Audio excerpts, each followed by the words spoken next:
What I'd like to do is to put forward this evening the view, the thesis that open trade in agri-food products is essential for the resilience of the sector. But what do we mean by resilience? To me, it means at least three things. The ability of the sector to absorb shocks, its ability to anticipate shocks, and the ability to prevent shocks in the first place.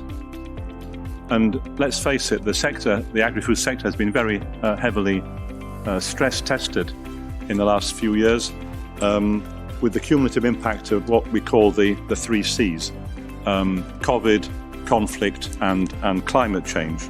It's really important to understand the cumulative impact of these three Cs, because the conflict in Ukraine came right after COVID-19 pandemic, which was a very impactful crisis for our sector, one which I can confidently say we dealt with well, and we really built up our resilience with this crisis, but we really didn't get a breather.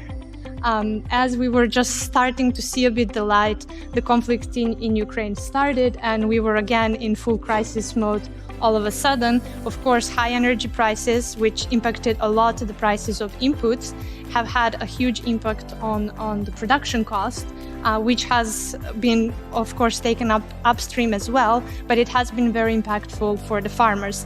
I mean,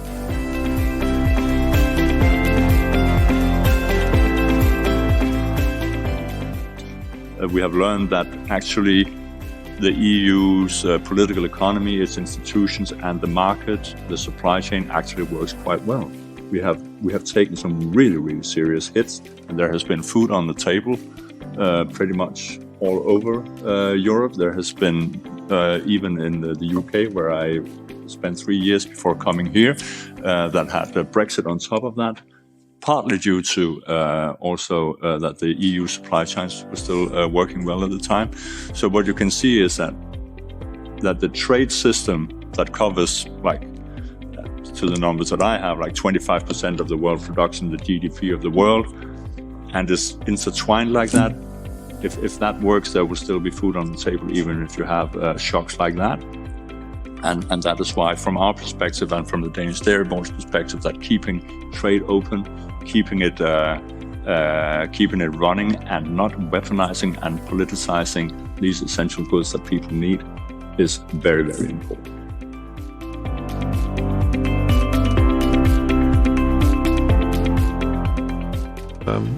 Idea of open strategic autonomy is something that is with us already for a few years, and I think it needs to be read also in the context of the transition we are in terms of sustainability, and this would be, I would read it as our attempt to, on the one hand, address the vulnerabilities we have seen from the three Cs that John mentioned, both COVID, conflict, and climate change, and at the same time make the best use of the opportunities we have of trading with our partners, and further our global engagement, also to help with